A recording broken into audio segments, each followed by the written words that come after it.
বিজেপির দালালি করছে, তৃণমূলের দালালি করছে, ওই দালালগুলোর বিরুদ্ধে আমাদের লড়াই চলবে। এটা আমি বলার জন্য এখানে কেউ ফেসবুকে লিখেছিল, তাই তাকে তুলে গিয়ে থানায় ঝাড় দিয়েছে। আমি তো অন ক্যামেরা বলছি, এত মানুষ ক্যামেরা করছে। পুলিশ মন্ত্রীর ক্ষমতা থাকলে আমার একটা পছন্দ দেখেন, নরম জায়গা পেয়েছো, খুব টিপেছো না, আসো আমার কাছে। দালালকে দালাল বলবো না, কি বলবে? ভালো লোক। চোরকে কি বলবো আমরা? আমাদের গঙ্গা ভাঙনের রোদের জন্য যে টাকাগুলো এসেছে, যারা খেয়েছে তাদেরকে কি বলবো আমরা? আর তাদের খাওয়াতে যে পুলিশগুলো সহযোগিতা করছে তারা ডবল চোর। কি তারা ডবল চোর? এটা আমার দায়িত্ব, আমি বলছি। এই ভুল হয় যদি বলবেন ওই পুলিশকে আর ওই নেতাগুলোকে বলবেন আমার নামে মামলা দিতে। আমার নামে অলরেডি 18খানা মামলা আছে। কটা? 18টা মামলা আছে, তাও আমাকে আটকাতে পারেনি। আমি মানুষের জন্য কথা বলতে এসেছি। দলিত, আদিবাসী, হিন্দু, মুসলমান নির্বিশেষে সে যেই মাসলাকে বিশ্বাস হোক না কেন, কেউ আহলে হাদিস মাসলাকে বিশ্বাস হতে পারে, কেউ ফুরফুরা মাসলাকে বিশ্বাস হতে পারে, আহলে সুন্নাত ওয়াল জামাতের মতদর্শ হতে পারে। যার যে মতদর্শে বিশ্বাস করছে করুন, তো প্র্যাকটিসের ধরন আলাদা হতেই পারে, কিন্তু আমি মানুষের জন্য কথা বলে যাব। তাতে 18টা কেন, যদি আমার নামে 180টা কেস দেয় তাও আমার মুখ বন্ধ হবে না। বন্ধুগণ, মাদ্রামি করুক না কেন, ছেলে মেয়ে যতই মাদ্রামি করুক না কেন, আপনি বলেন আগে 2-4টে চপড় দিতে পারেন, কিন্তু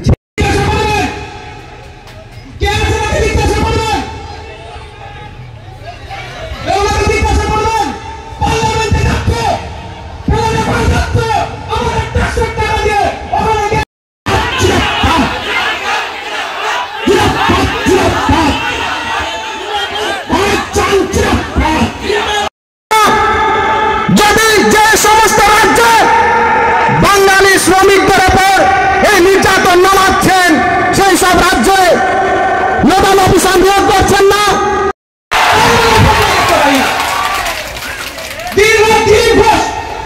যে মুসলমানদেরকে মেরে বাংলাদেশে কথা বলছে, বাংলায় কথা বলছে নাকি বাংলাদেশে বলছে, তাদের বিরুদ্ধে ফতোয়া লিখতে পাই না। আর নওশাদ সিদ্দিকী কিছু যদি বলে দেয়, লিখতে শুরু করে দিচ্ছে। এদের কাছ থেকে সাবধান থাকবেন। এই মুফতি সাহেবগুলোকে আমার খুব ভয় লাগে।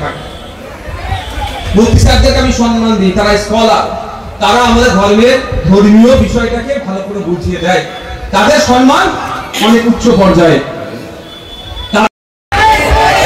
এইরকম মানুষকে তৈরি করতে হবে। আমরা পাঠালাম কি বিজেপিকে আটকানোর জন্য, যাকে পাঠালাম, যাকে ভোট দিলাম, বিজেপির থেকে সে ভয়ঙ্কর কাজ করে দিচ্ছে। উত্তরপ্রদেশে মুসলমানদেরকে পিটিয়ে মারছে, যে পিটিয়ে মারছে তার রাজনৈতিক পরিচয় কি? বিজেপি। ধর্মীয় পরিচয় মুসলমান নয়। আর পশ্চিমবাংলাতে মুসলমানকে পিটিয়ে মেরে দিচ্ছে, তার রাজনৈতিক পরিচয় তৃণমূল, ধর্মীয় পরিচয় মুসলমান। আমাদের ভাঙড়ে আব্দুর রাজ্জাক খান তৃণমূলের নেতা, আমি তৃণমূলের নেতা বলে জানি না, ও একটা ভোটার, তার ধর্মীয় পরিচয় কি? মুসলমান, ইসলাম ধর্মের অনুসারী সে। আর যাকে অ্যারেস্ট করেছে, যে কটাকে, বুঝতে পারছেন ভয়ঙ্কর খেলা খেলছে। তাই আমি বলি আরএসএস সব থেকে বেশি প্রাধান্য আমাদের রাজ্যে বিজেপির থেকে তৃণমূলকে দেয়।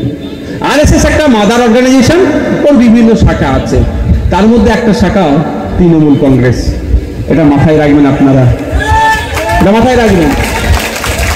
আর সহজে বলছি একটা কথা, আচ্ছা বলুন আপনাদের, আমি কিছু সাধারণ মানুষের সাথে কথা বলেছিলাম, কলকাতায় দেখা হয়েছিল, কথা বলতে বলতে উনি আমাকে রিপ্লাই দিচ্ছেন যে গঙ্গা ভাঙন রোধ করা যাবে না, ওই জন্য সরকার ঠিকঠাক কাজ করতে পারে না। তিনি কিন্তু তৃণমূলের লোক নয়, এটা মাথায় ঢুকানো আছে। আমি আপনাদের বলি, এই ফারাক্কাতে নতুন ব্রিজ হচ্ছে তো ভাই, গঙ্গার উপরে যদি ব্রিজ হতে পারে, গঙ্গা ভাঙন রোধ করা যাবে না? আপনাদের ভালো কাজই তো, ফারাক্কাতে নতুন ব্রিজ যদি হতে পারে, তাহলে গঙ্গা ভাঙন রোধ করা যাবে না? আমি বলছি না একবারেই পুরোটা করুন, প্রতি বছরে 2 কিলোমিটার করে কংক্রিটের বাঁধ নির্মাণ করুন বিজ্ঞানসম্মত ভাবে। দুই প্রতি বছর 2 কিলোমিটার করে করতে যান না, করছে কোথায়? তুতু দিয়ে আটা ছেড়েছে। হ্যাঁ, এবার বলছি 500 বস্তা যদি সত্যিকারের বালির বস্তা দেয়, ওরা লিখবে 5 লক্ষ বস্তা বালি দিয়েছে। আমার হাতে কিছু প্রমাণ এসেছে, আগামী দিনে বলবো।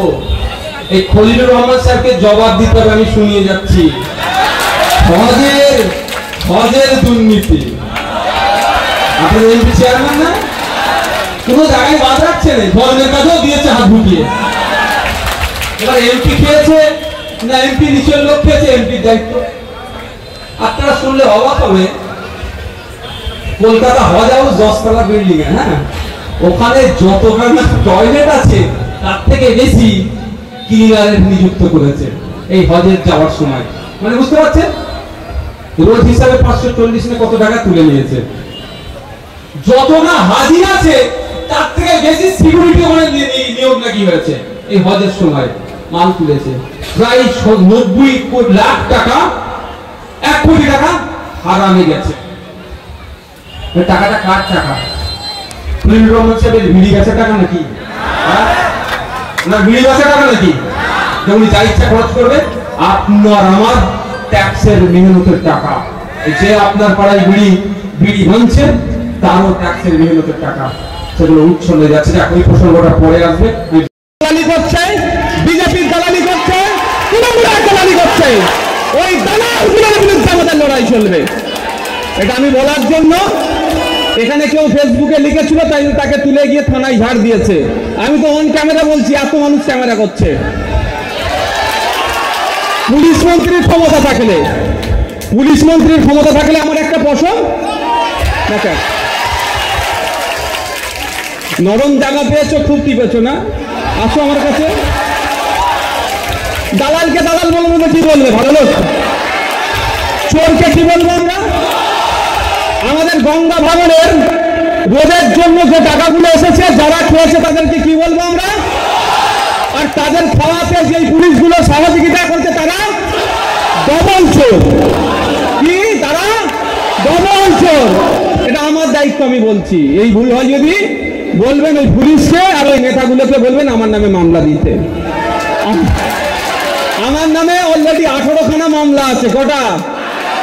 18টা মামলা আছে, তাও আমাকে আটকাতে পারেনি। আমি মানুষের জন্য কথা বলতে এসেছি। দলিত, আদিবাসী, হিন্দু, মুসলমান নির্বিশেষে সে যেই মাসলাকে বিশ্বাস হোক না কেন, কেউ আহলে হাদিস মাসলাকে বিশ্বাস হতে পারে, কেউ ফুরফুরা মাসলাকে বিশ্বাস হতে পারে, আহলে সুন্নাত ওয়াল জামাতের মতদর্শ হতে পারে। যার যে মতদর্শে বিশ্বাস করছে করুন, তো প্র্যাকটিসের ধরন আলাদা হতেই পারে, কিন্তু আমি মানুষের জন্য কথা বলে যাব। তাতে 18টা কেন, যদি আমার নামে 180টা কেস দেয় তাও আমার মুখ বন্ধ হবে না। বন্ধুগণ,